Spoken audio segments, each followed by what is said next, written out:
Ils n'ont pas changé de camp parce qu'ils sont soudainement devenus des gens bien. Ils ont changé de camp parce que la vérité est devenue trop bruyante pour être ignorée. Relis cette phrase, parce que c'est précisément ce qui se produit en ce moment même.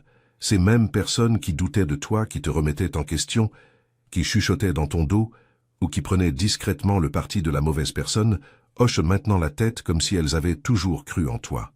Pas parce que tu as supplié, pas parce que tu t'es justifié, mais parce que la réalité a fini par rattraper les faits et a traîné la vérité en pleine lumière sans demander la permission. Cette situation ressemble à un magicien bon marché qui panique quand les lumières s'allument. Pendant un temps, les tours fonctionnaient, la diversion opérait, les mensonges paraissaient convaincants dans l'obscurité. Mais une fois la pièce entièrement éclairée, il ne reste plus rien de mystique. Juste des mains tremblantes, des fils apparents, et un public qui comprend qu'on s'est joué de lui. Voilà à quoi ressemble le dévoilement. Silencieux d'abord, puis incontestable. Voici la partie qui devrait apaiser tes nerfs. Les recherches sur le comportement social démontrent que les gens ne modifient pas réellement leur position quand une nouvelle information surgit. Ils attendent que ce soit socialement sans danger d'admettre qu'ils avaient tort. C'est pourquoi la reconnaissance arrive toujours en retard. C'est pourquoi le soutien se manifeste une fois les dégâts causés. Et c'est pourquoi tu n'es pas fou de ressentir que ce basculement est sorti de nulle part. Ce n'était pas le cas. Ça se construisait depuis le début. Alors, si tu as vécu ce moment étrange où les gens se mettent soudain à te traiter avec respect, ou bien où le récit s'est inversé sans que tu prononces un mot, tu n'imagines rien. Tu avais raison. Tu as toujours eu raison. L'univers a une drôle de manière de corriger les histoires quand elles s'éloignent trop de la vérité. Et merci, élu, d'être présent ici. Si ce message te touche, n'oublie pas de le renvoyer simplement en appuyant sur « j'aime » et en t'abonnant. Pas pour l'ego, pas pour les chiffres, mais pour aider à diffuser ce message à davantage de personnes qui traversent discrètement la même épreuve.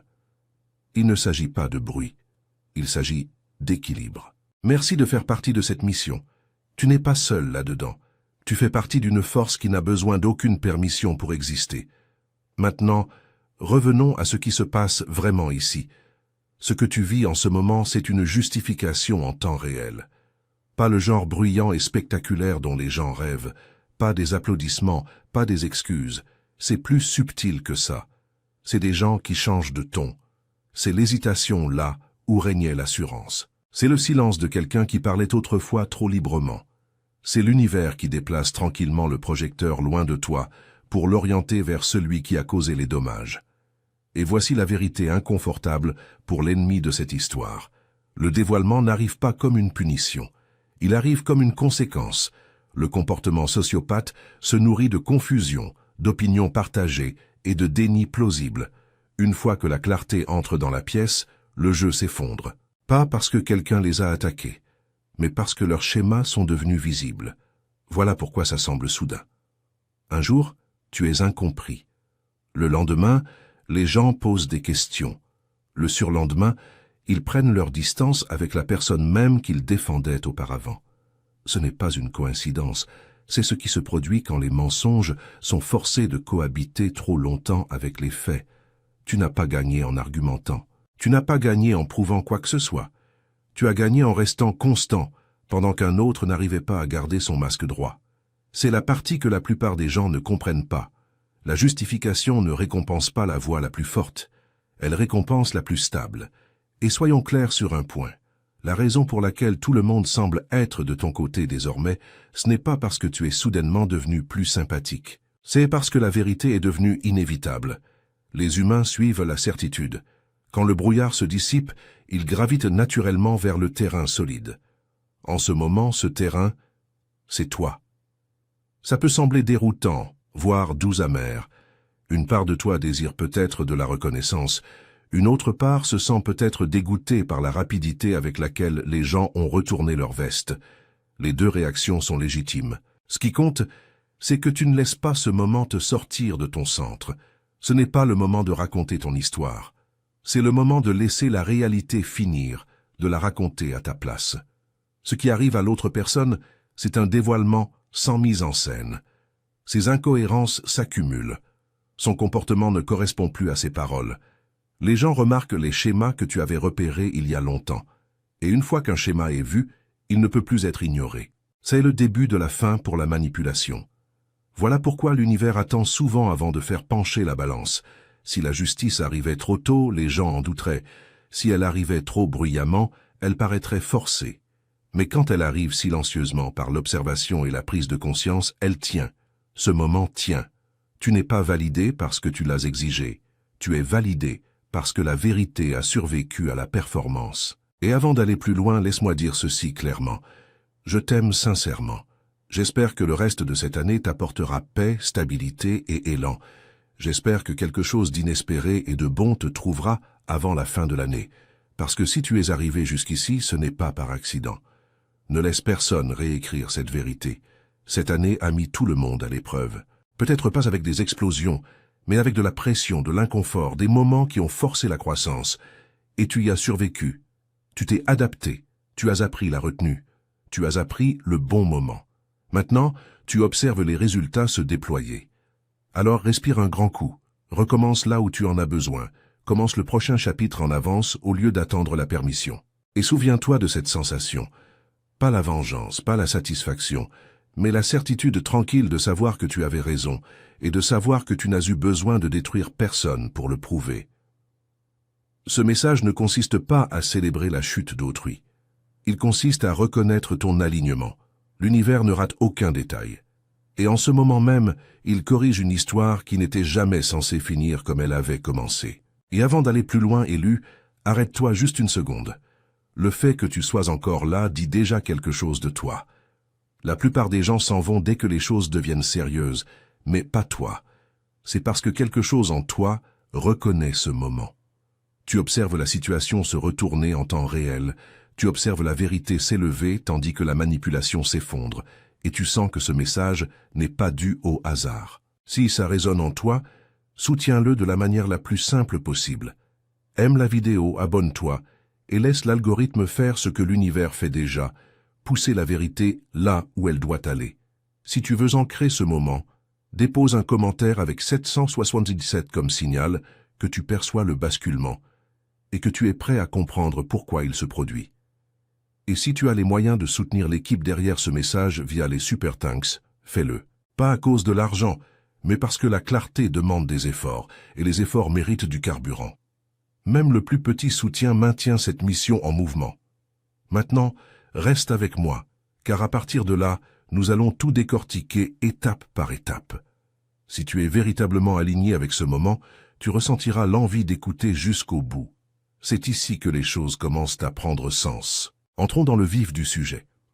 Premièrement, tu l'as appelé une blague parce que tu ne pensais jamais te faire prendre. La cruauté se cache toujours derrière l'humour jusqu'à ce que l'addition arrive. C'est la partie à laquelle il ne se prépare jamais. Le moment où le rire cesse de fonctionner comme camouflage. Au début, tout ce qu'ils t'ont fait était présenté comme un divertissement. Une blague, un commentaire, un geste anodin. Ils riaient, les autres riaient, et on attendait de toi que tu avales tout ça avec le sourire pour qu'ils puissent se sentir malins. Mais maintenant que les dégâts sont visibles, maintenant que les gens relient enfin les points, le ton a changé. Soudain, ce n'était pas si grave. Soudain, on te dit de te détendre. Soudain, ils minimisent ce qu'ils avaient l'audace de faire quand ils pensaient que personne ne les remettrait en question. Appelons ça par son vrai nom. Quand quelqu'un te blesse, franchit des limites, t'humilie ou te sabote, puis se cache derrière l'humour. Ce n'est pas de la comédie. C'est de la lâcheté portant un masque de clown. Une vraie blague se termine quand les gens arrêtent de rire. Ce qu'ils ont fait continuait bien après que le sourire s'était effacé. Ce n'est pas drôle, c'est intentionnel. Voici une métaphore qui colle parfaitement. Imagine quelqu'un qui pousse continuellement une autre personne près du bord d'une falaise, riant à chaque fois qu'elle trébuche. Quand la personne finit par glisser et se blesser, celui qui poussait lève les mains et dit « Détends-toi, je jouais ». Personne n'y croit parce que tout le monde sait que si c'était vraiment inoffensif, il n'y aurait pas de sang sur le sol. C'est exactement ce qui se passe maintenant. Les conséquences sont apparues et soudain la blague a besoin d'une réécriture. Ce qui rend cela encore plus troublant, c'est la confusion qu'ils affichent quand tu réagis. Ils font semblant d'être choqués que tu sois contrarié. Ils prétendent ne pas comprendre pourquoi il y a de la colère, de la distance ou de la confrontation. Cette confusion n'est pas de l'innocence, c'est un manque d'empathie. Quand quelqu'un ne peut reconnaître un préjudice, que lorsqu'il lui arrive à lui, c'est un sérieux signal d'alarme. Et maintenant, d'autres personnes commencent à le remarquer aussi. C'est là que les élus se mettent souvent à douter d'eux-mêmes. Tu te demandes peut-être, ai-je exagéré? Étais-je trop sensible? Aurais-je dû laisser couler? Non. Ces pensées sont les restes de la manipulation mentale. Les gens sains n'ont pas besoin de convaincre les autres qu'un préjudice était inoffensif. Seuls les manipulateurs font ça. Si ce n'était vraiment pas grave, ils ne se démèneraient pas pour le minimiser. Maintenant, voici une dure vérité qui frappe l'ennemi là où ça fait mal. Les gens qui s'appuient sur les blagues pour blesser les autres paniquent quand ces blagues sont prises au sérieux. Pourquoi?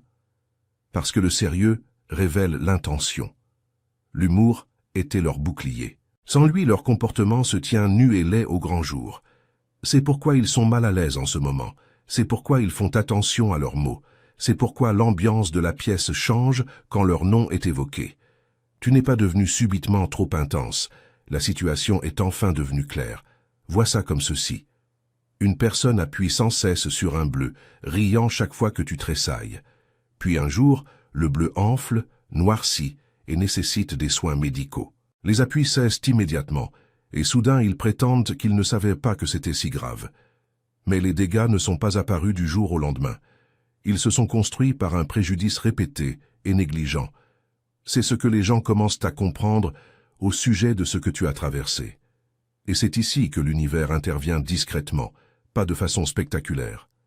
Les schémas finissent toujours par se dévoiler. Quelqu'un qui traite la douleur comme un divertissement ne peut se cacher que pendant un temps. Tôt ou tard, son manque de limite devient évident. Tôt ou tard, d'autres subissent le même comportement. Tôt ou tard, la blague ne fait plus mouche.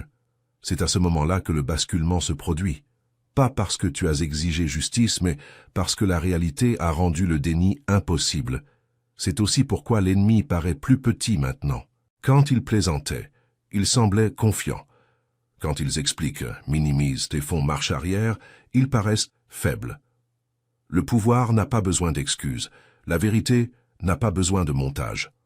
Au moment où quelqu'un commence à dire « tu as mal compris », ce qu'ils veulent vraiment dire, c'est « tu as remarqué ».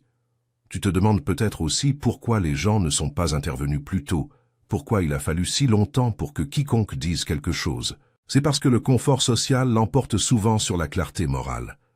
Les gens restent silencieux jusqu'à ce que le silence devienne risqué. Et maintenant, rester silencieux reviendrait à prendre le parti d'un comportement clairement mauvais. Alors l'alignement change, pas par bravoure, mais par instinct de préservation. Pourtant, le résultat te profite.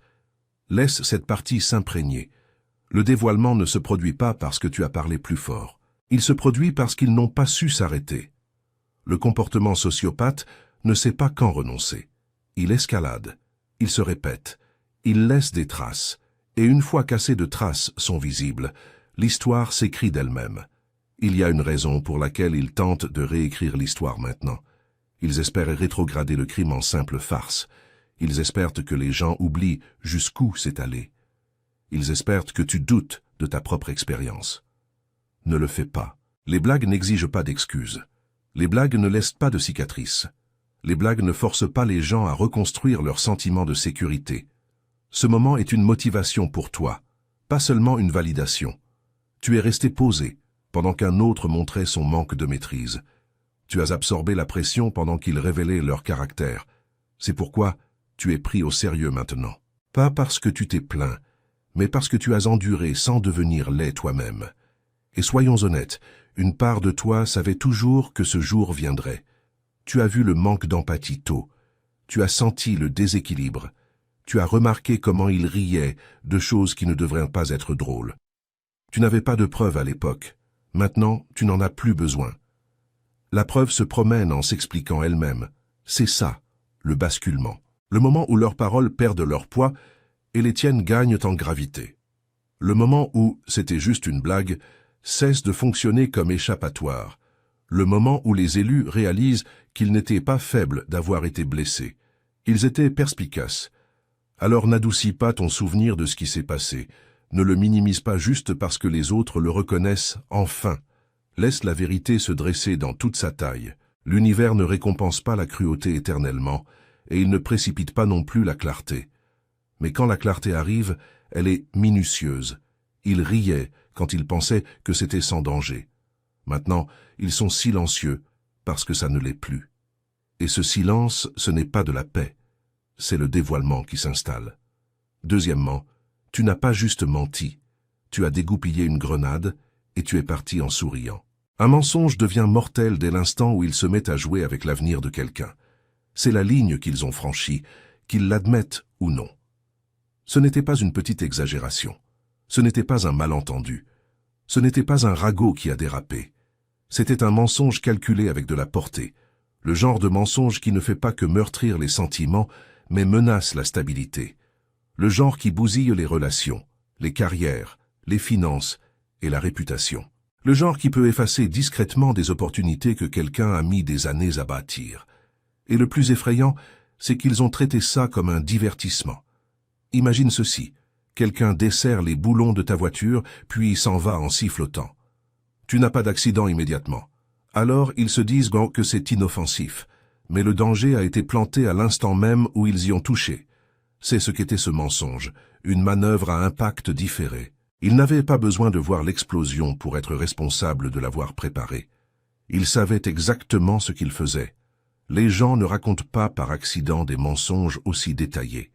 Ils ne dérapent pas dans des récits qui, comme par hasard, les dépeignent comme innocents et toi comme instables, indignes de confiance ou problématiques. Les mensonges de ce genre sont conçus, façonnés, visés, et une fois lâchés, ils sont difficiles à rattraper. C'est pourquoi ça pèse si lourd, parce que ce n'était pas de la négligence, c'était de l'imprudence. Voici une citation qui tranche à travers le bruit. Si quelqu'un est prêt à parier avec ton nom, il n'a jamais joué franc jeu. Ton nom n'est pas un jouet. Ta réputation n'est pas une garantie. Ton gagne-pain n'est pas quelque chose avec quoi quelqu'un peut expérimenter pour s'amuser ou pour te contrôler. Tu te demandes peut-être en ce moment, comment quelqu'un peut-il aller aussi loin? La réponse est inconfortable mais importante. Certaines personnes ne voient pas les conséquences comme les autres. Elles voient des réactions, pas des dégâts. Elles apprécient l'influence, pas la responsabilité. Et quand elles mentent, elles ne pensent pas aux retombées. Elles pensent au pouvoir momentané qu'elles tirent d'être crues. Imagine encore ceci. Une personne allume une allumette dans une forêt sèche juste pour voir la flamme danser, présumant pleinement que quelqu'un d'autre l'éteindra. Quand le feu se propage, elle prétend ne pas l'avoir voulu. Mais l'intention n'efface pas l'impact. Et maintenant, la fumée est visible à des kilomètres. Voilà pourquoi le basculement que tu observes maintenant semble si intense. Les gens réalisent jusqu'où le mensonge a voyagé. Ils réalisent ce qui aurait pu arriver. Pour certains, c'est déjà arrivé. Des chances manquées, des relations tendues, une confiance perdue. Une fois que les gens comprennent ce niveau de risque, ils arrêtent de rire, ils arrêtent de défendre, ils commencent à prendre leur distance. Autre vérité que l'ennemi déteste. Un mensonge qui menace l'avenir de quelqu'un finit par dévoiler celui qui l'a raconté, parce que des mensonges de cette ampleur exigent de l'entretien. Ils ont besoin de mensonges de suivi, ils ont besoin d'explications. Ils ont besoin que les gens continuent de faire semblant que rien de grave ne s'est produit. C'est épuisant. Et tôt ou tard, les fissures apparaissent. Tu n'as pas imaginé le danger. Tu n'as pas surréagi. Tu n'as pas dramatisé la situation. Tu as reconnu la menace parce que tu vis dans le monde réel où les mots ont des conséquences. C'est pourquoi ça t'a touché si profondément. Tu as compris ce qui était en jeu. Imagine quelqu'un qui falsifie ta signature et s'en amuse comme d'une farce. La banque ne voit pas les choses ainsi. La loi ne voit pas les choses ainsi. La réalité ne voit pas les choses ainsi. Les mensonges qui touchent à la confiance, à la crédibilité ou au gagne-pain cessent d'être des blagues dès l'instant où ils laissent quelqu'un vulnérable. Voici une autre citation qui frappe fort. Les gens qui mentent à ton sujet sous-estimeront toujours à quel point l'univers prend la vérité au sérieux. La correction n'arrive pas instantanément, mais elle arrive minutieusement. Tu te demandes peut-être aussi pourquoi ce mensonge ne s'est pas effondré immédiatement, pourquoi ça a pris du temps. Les mensonges de ce genre n'explosent pas à l'impact, ils empoisonnent lentement. C'est comme ça qu'ils survivent. Ils se cachent dans l'incertitude. Ils s'attardent dans le peut-être. Mais plus ils existent longtemps, plus ils causent de dégâts et plus leur source devient évidente. Cette personne croyait probablement être plus maligne que le système, plus maligne que toi, plus maligne que tout le monde. Elle supposait pouvoir contrôler l'histoire indéfiniment. Ce qu'elle n'a pas anticipé, c'est la reconnaissance des schémas. Les humains finissent par remarquer les incohérences. Les histoires cessent de concorder. Les chronologies ne correspondent pas. Les réactions ne collent pas aux faits. Imagine une maison bâtie sur des fondations en carton. Elle peut tenir un moment si personne ne s'appuie dessus, mais dès qu'une pression est appliquée, elle s'affaisse. C'est ce qui se passe maintenant. La pression est arrivée. Des questions ont été posées, et le mensonge n'a pas pu garder sa forme. C'est aussi là que les élus luttent souvent intérieurement. Tu te dis peut-être, pourquoi moi? Pourquoi étais-je la cible? La réponse n'est pas la faiblesse, c'est la proximité. Tu étais assez proche pour compter, assez visible pour être pertinent, assez fort pour être perçu comme une menace. Les mensonges sont rarement dirigés contre des gens qui ne comptent pas. Autre citation pour ancrer ça. Personne ne risque autant pour mentir sur quelqu'un d'insignifiant. Laisse ça se poser. Ce qui fait de ça la goutte de trop, c'est la répétition. Ce n'était pas leur première fois à jouer avec la vérité. C'est juste la première fois que ça leur a explosé à ce point à la figure. Les gens comme ça testent les limites à répétition, escaladant chaque fois qu'ils s'en sortent. Avec toi, l'escalade est allée trop loin. Trop de gens ont été touchés. Trop de lignes ont été franchies.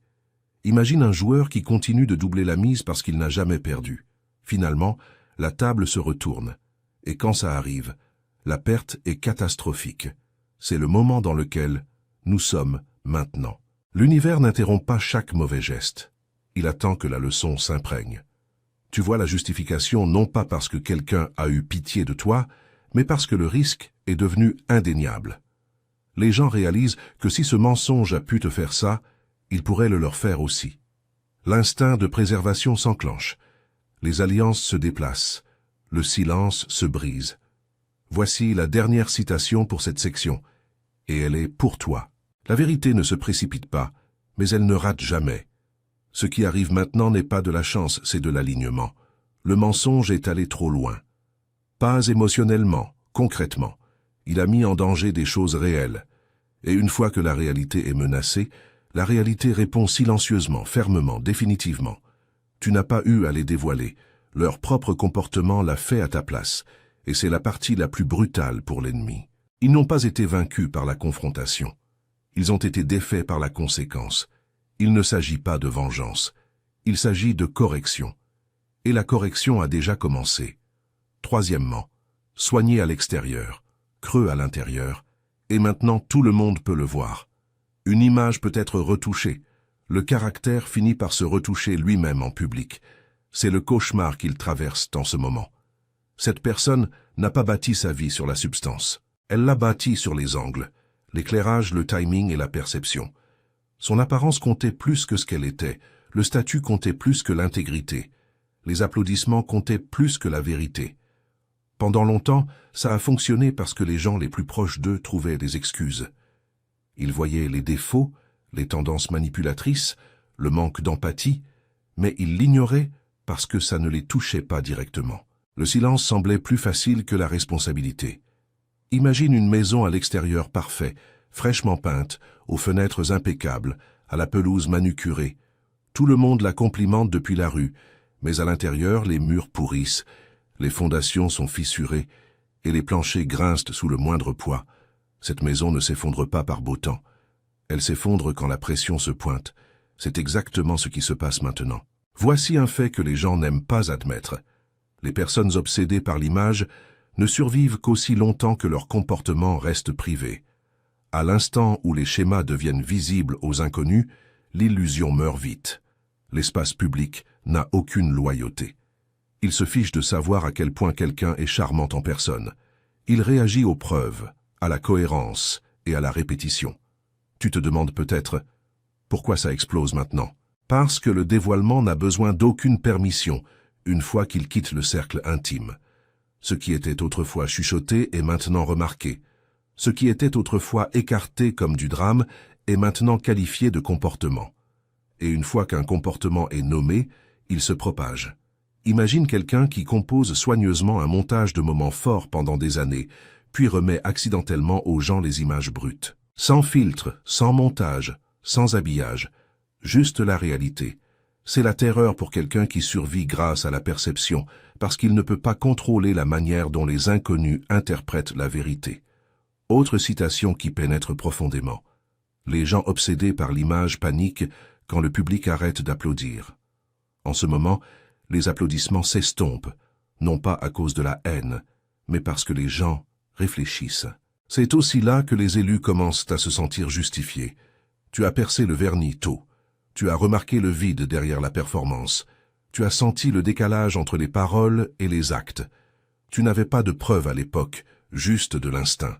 Maintenant, l'instinct a des preuves. Et voici la partie brutale pour eux. Ça ne reste pas privé. Ça circule. On en parle. Ça se partage. Une fois que le dévoilement atteint la conscience publique, il n'a besoin d'aucun drame pour grandir. La curiosité seule le porte en avant. Imagine essayer d'arrêter l'encre une fois qu'elle touche l'eau. Tu ne peux pas la reprendre. Tu ne peux que la regarder se répandre. C'est le stade où ils sont maintenant. Ils ne craignent pas d'être mal compris. Ils craignent d'être compris avec exactitude. Et l'univers a une manière impitoyable d'équilibrer les choses. Il laisse l'image porter les gens un moment, puis introduit la réalité quand la leçon a besoin de s'imprégner. Il ne s'agit pas de vengeance. Il s'agit de correction. Ce que tu vois n'est pas du chaos, c'est de l'alignement. La substance survit toujours au vernis, et quand le caractère devient enfin visible, l'image n'a aucune chance.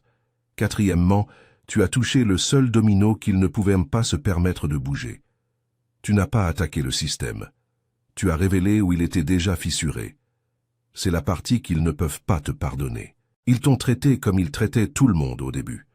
Le même dédain, la même manipulation, le même irrespect discret enveloppé d'assurance. Ils supposaient que tu l'absorberais, que tu t'y adapterais, que tu te blâmerais peut-être toi-même comme les autres. C'est ainsi que leurs schémas ont survécu si longtemps. La plupart des gens plient, la plupart des gens doutent d'eux-mêmes, la plupart des gens reculent pour préserver la paix. Pas toi. Et c'est là que tout a mal tourné pour eux.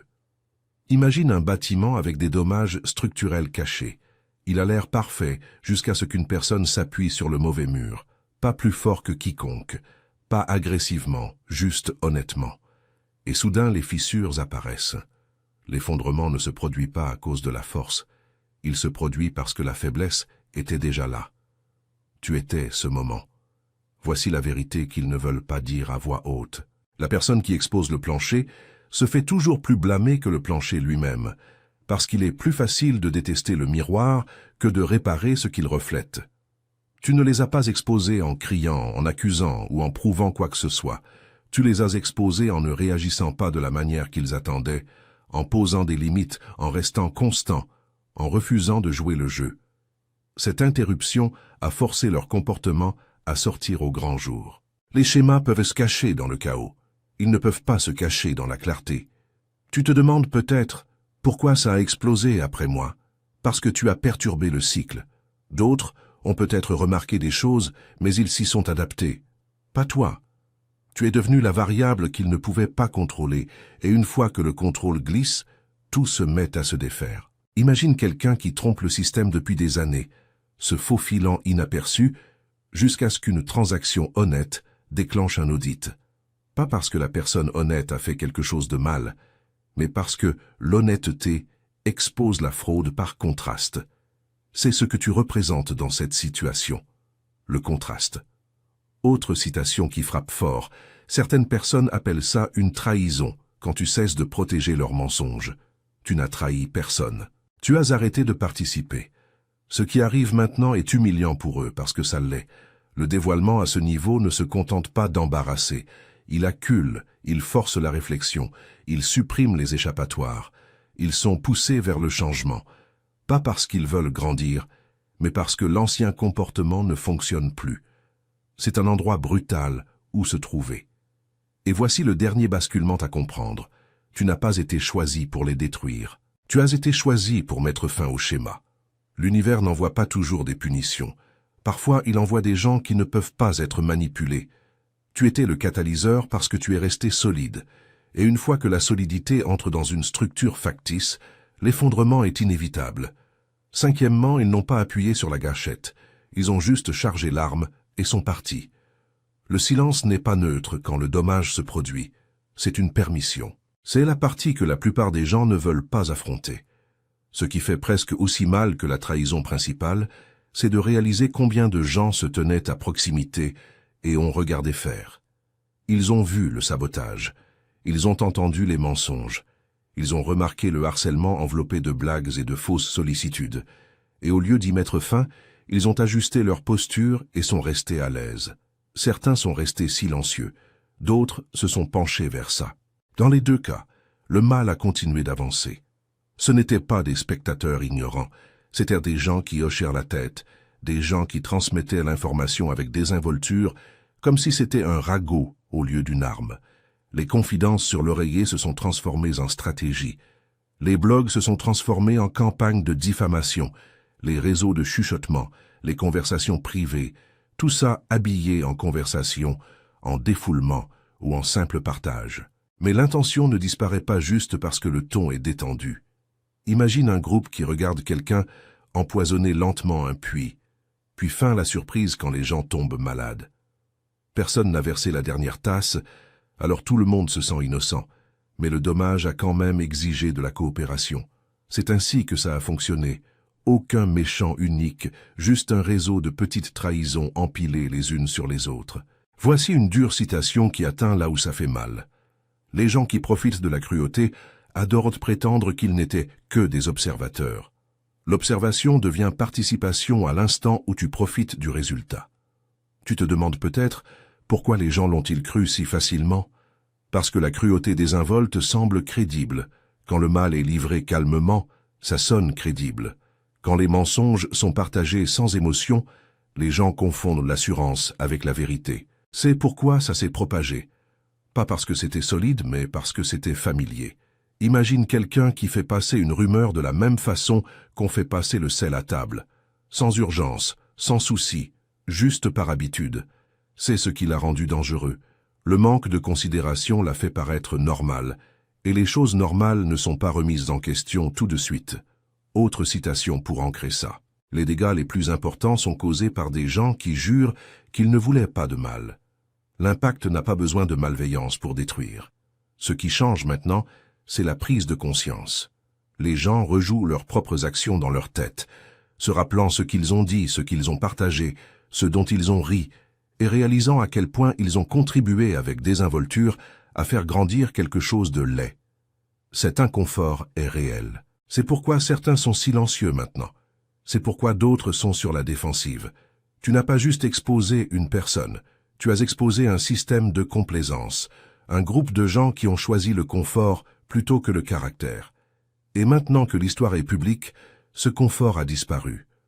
L'univers a une manière de braquer le projecteur non seulement sur le coupable bruyant, mais aussi sur les partisans silencieux, parce que les schémas ne survivent pas à l'examen. Et le silence ne paraît pas innocent une fois la vérité visible. Ils n'ont pas peur, parce que tu es en colère. Ils ont peur, parce qu'ils sont vus. Sixièmement, tu n'as pas surréagi. Tu as enfin cessé de le permettre. La distance n'est pas une punition.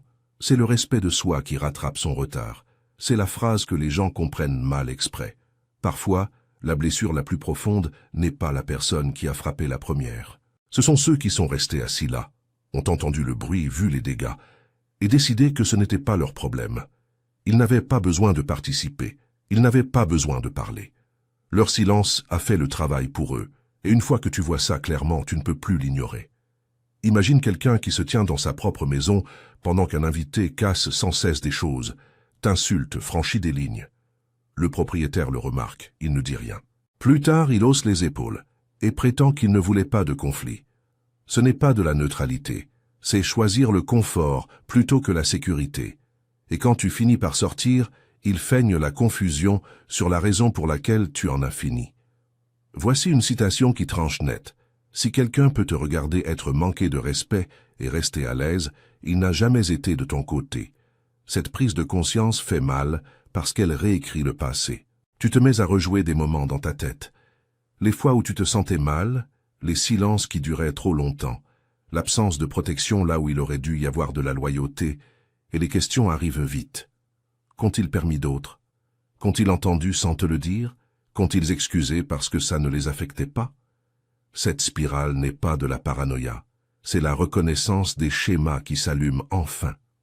Autre métaphore qui colle. Imagine découvrir que les caméras de sécurité d'un bâtiment étaient éteintes pendant qu'un crime se produisait et la personne responsable dit qu'elle ne voulait pas s'occuper de la paperasse. Tu ne discutes pas avec eux. Tu quittes le bâtiment. C'est vraiment ça, couper les ponts. Ce n'est pas du drame, c'est choisir de ne pas rester là où la sécurité n'est pas une priorité.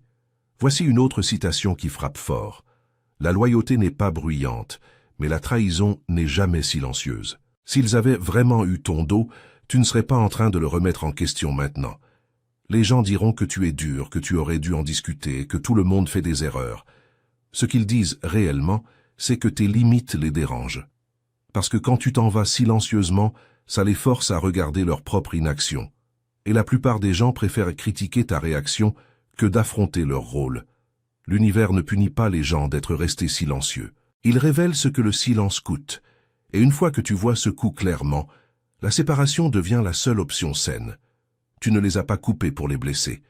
Tu les as coupés parce que rester aurait signifié te trahir toi-même. Septièmement, ils t'ont traité de problème parce que tu refusais de te fondre dans le mensonge. Le mouton noir n'est pas brisé. Il expose simplement à quel point le troupeau est faux. C'est la vérité que les gens ont du mal à avaler. Les personnes véritablement élues se déplacent rarement en douceur au sein des groupes. Pas parce que tu es difficile, arrogant ou asocial, mais parce que tu ne fonctionnes pas en pilote automatique. Tu remets en question l'énergie. Tu remarques les schémas. Tu n'es pas automatiquement d'accord juste pour appartenir.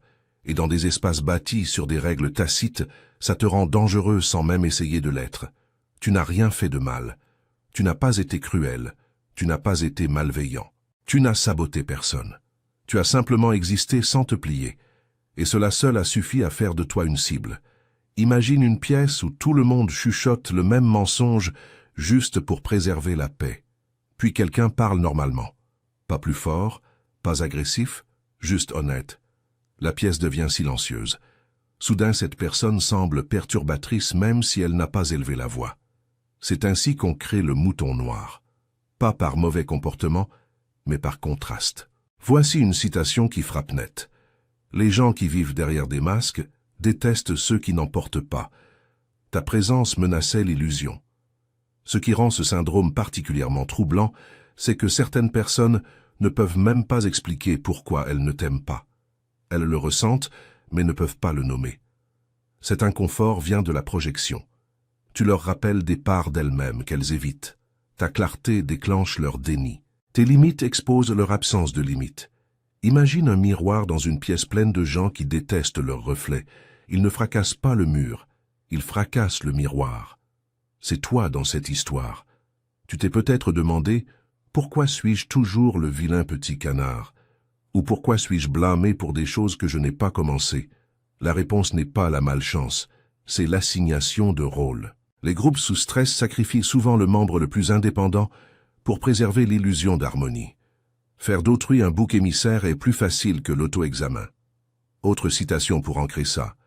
Les groupes n'exilent pas la vérité, parce qu'elle est fausse.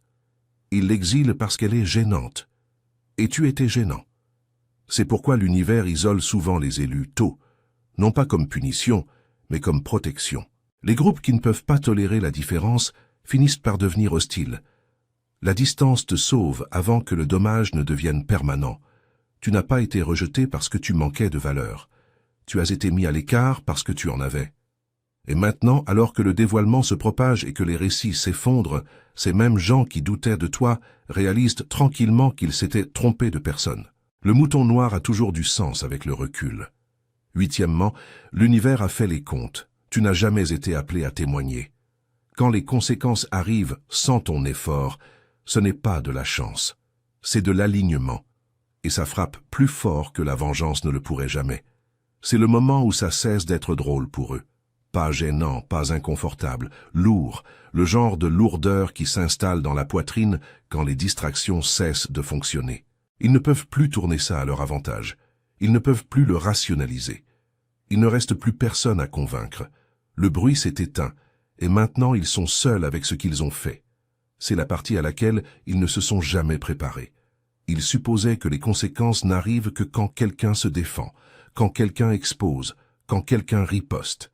Ils pensaient que tant que tu resterais silencieux et continuerais d'avancer, rien ne les rattraperait. Ils avaient tort. L'univers n'a pas besoin de ta participation pour corriger un déséquilibre. Il lui faut juste du temps et un schéma. Imagine jeter de la boue sur quelqu'un qui monte une côte. Tu t'attends à ce qu'il glisse, tombe, réagisse. Au lieu de ça, il continue de grimper. Pendant ce temps, la boue redescend et recouvre celui qui l'a lancé.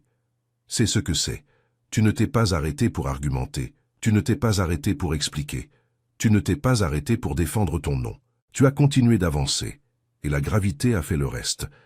Voici une citation qui frappe net. La réponse la plus forte est souvent l'absence de réponse.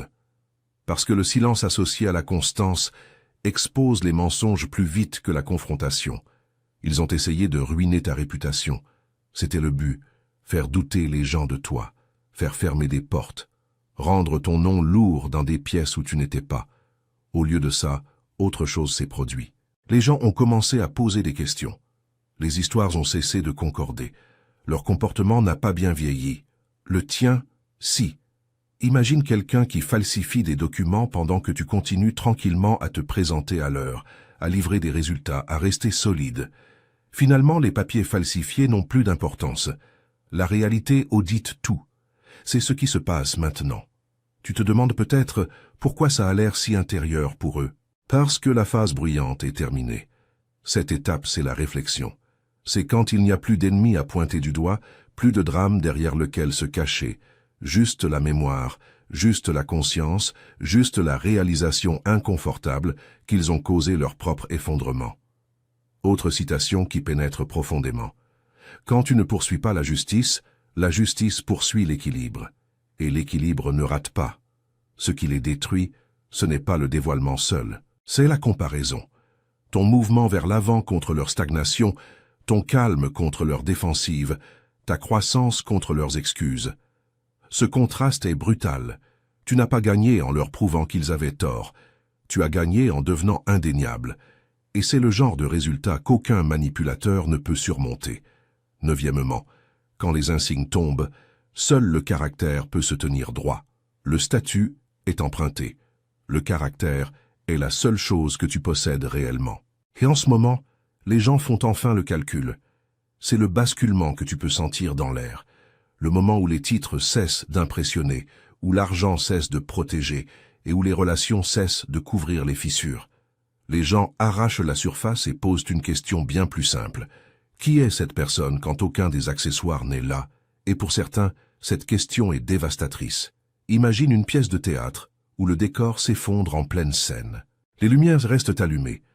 Le public est toujours là, mais soudain les acteurs n'ont nulle part où se cacher. Pas de décor, pas de costume, pas de script. C'est ce qui se passe maintenant. Sans statut sur lequel s'appuyer, certaines personnes réalisent qu'il n'y a rien de solide en dessous, aucune intégrité sur laquelle se rabattre, aucune cohérence, juste une image qui essaie de survivre sans soutien. Voici une citation qui frappe fort. « Enlève la couronne et tu verras qui a réellement appris à marcher. Beaucoup ne l'ont jamais fait. Tu observes des gens au CV impressionnant, aux possessions rutilantes et aux réputations bruyantes perdre leur crédibilité en temps réel. Pas parce qu'ils sont devenus pauvres ou impuissants, mais parce que leur caractère n'a pas pu porter le poids une fois l'attention déplacée. Ils ont tout bâti sur la validation externe. Alors quand la validation s'est tarie, la structure a failli. Maintenant, inverse la perspective. Imagine tout perdre du jour au lendemain. Pas de statut, pas de reconnaissance, pas de filet de sécurité. Certains s'écrouleraient immédiatement. D'autres resteraient debout, meurtris mais intacts. Tu es dans le second groupe. Même sans les extras, tu as toujours de la discipline, des limites, du respect de soi. C'est pourquoi ce moment est validant. Tu n'avais pas besoin du costume pour être vrai. Autre citation pour ancrer ça. Le caractère, c'est ce qui se manifeste quand le public s'en va. Et le public s'amincit vite. Tu te demandes peut-être pourquoi les gens se réveillent-ils maintenant? Parce que le stress révèle les priorités. Quand la pression monte, les gens cessent de se soucier du clinquant et commencent à se soucier de la confiance. Ils veulent savoir qui ne va pas flancher, mentir ou disparaître quand les choses deviennent inconfortables. C'est pourquoi le projecteur se déplace. L'univers ne récompense pas le vernis éternellement. Il finit par tester la substance. Certaines personnes avaient tout et n'avaient pourtant rien. Aucune intégrité pour les ancrer, aucune profondeur pour les soutenir, aucune structure intérieure. Et maintenant, alors que le bruit s'estompe, ce vide est visible. Toi, en revanche, tu as été bâti sans raccourci.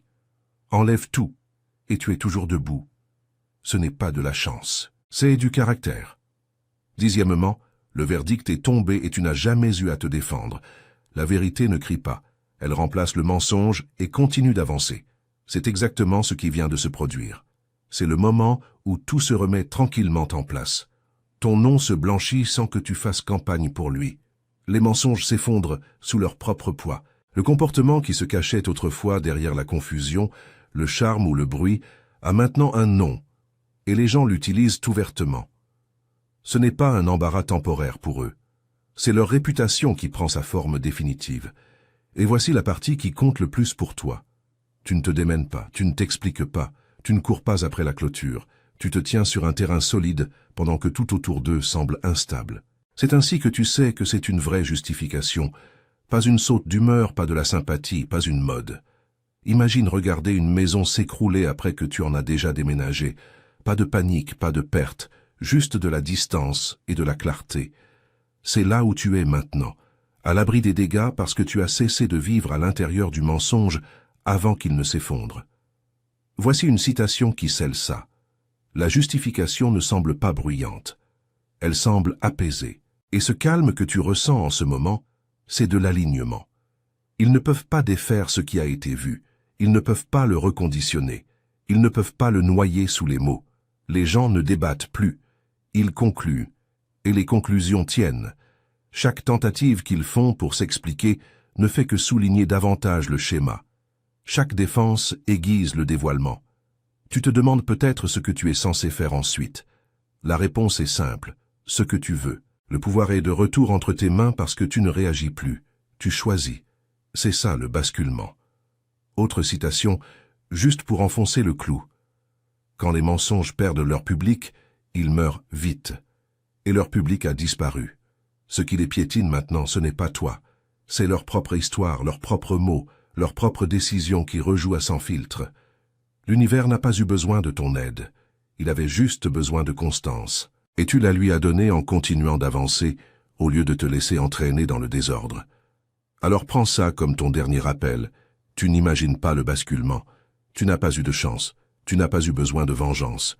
Tu es resté solide assez longtemps pour que la réalité se corrige d'elle-même. Ton nom tient. Leur histoire s'est effondrée. Et la vérité a gagné sans que tu lèves le petit doigt. C'est ça la justification. 11e, referme ce chapitre et ne te retourne pas. C'est ici que tu cesses de rejouer l'histoire et que tu commences à t'approprier la fin. Pas parce que tu as besoin de la clôture de qui que ce soit d'autre, mais parce que tu as enfin de la clarté. Le brouillard s'est levé, la confusion s'est consumée. Ce qui reste, c'est la vérité, stable et silencieuse, se tenant là où régnait le chaos. Tu n'as plus besoin de convaincre qui que ce soit. Cette saison est terminée. Les gens qui avaient besoin de preuves les ont eues. Les gens qui les ont ignorés se sont révélés. Et ceux qui comptaient s'en souciaient assez pour changer leur manière de se comporter autour de toi. Ce n'est pas quelque chose que tu forces. C'est quelque chose qui arrive quand la réalité prend le relais. Il y a une paix étrange qui vient après la justification, pas de l'excitation, pas de la célébration. La paix, le genre qui vient quand tu réalises que tu es en sécurité maintenant. À l'abri du récit, à l'abri des mensonges, à l'abri de porter quelque chose qui n'a jamais été à toi au départ. Tu n'as rien perdu de réel dans ce processus. Tu as perdu des illusions, et c'est toujours un gain. Si tu te sens étrangement calme, c'est normal. La justification ne ressemble pas à des feux d'artifice. Elle ressemble à une expiration, après avoir retenu son souffle trop longtemps. Elle ressemble à dormir sans être sur ses gardes. Elle ressemble à ne plus répéter dans ta tête des conversations que tu n'auras jamais. Voici quelque chose d'important à comprendre en avançant. Tu ne dois l'accès à personne juste parce que la vérité est révélée. Tu ne dois pas de réconciliation. Tu ne dois pas d'explication. Tu ne dois pas de pardon selon un calendrier qui met les autres à l'aise. La guérison ne se précipite pas. Elle choisit. Imagine terminer un long voyage épuisant et poser enfin tes sacs. Tu ne t'élances pas immédiatement dans la course suivante. Tu restes immobile. Tu laisses ton corps rattraper ton esprit. C'est là où tu es en ce moment. Autorise-toi à y être. L'univers n'a pas retourné cette situation pour le drame. Il l'a corrigée pour que tu puisses avancer proprement, sans doute, sans te remettre en question, sans te demander si tu avais tort de faire confiance à ton instinct. Ce n'était pas le cas. Et maintenant tu le sais avec certitude. Ce qui vient ensuite ne consiste pas à prouver quoi que ce soit. Il s'agit de bâtir tranquillement, de choisir de meilleures pièces, de meilleures personnes, de meilleurs environnements, ceux qui ne t'obligent pas à te rétrécir, à t'expliquer ou à rester silencieux pour appartenir. Tu as déjà vu ce qui arrive quand tu tolères trop. Tu n'as pas besoin de cette leçon à nouveau. Alors, referme ce chapitre avec intention, pas avec amertume, pas avec colère, juste avec clarté. Prends ce que tu as appris, laisse ce qui t'a blessé, et avance plus léger que tu ne l'étais avant. Tu as été justifié, ils ont été exposés, et tu es libre d'écrire la suite comme tu le veux. C'est ça la vraie victoire. Et avant de partir, élu. Prends une seconde pour ancrer ce moment. Si ce message t'a apporté clarté, validation ou paix, appuie sur le bouton « J'aime » si ce n'est pas déjà fait. Ça aide cette vérité à atteindre les gens qui en ont le plus besoin. Et si tu ne fais pas encore partie de cette famille, assure-toi d'appuyer sur le bouton « S'abonner maintenant ». Cet espace est pour ceux qui voient à travers les illusions et choisissent la croissance plutôt que le bruit. Reste connecté, reste conscient et fais confiance à ton instinct. L'univers ne fait pas d'erreur, et toi non plus.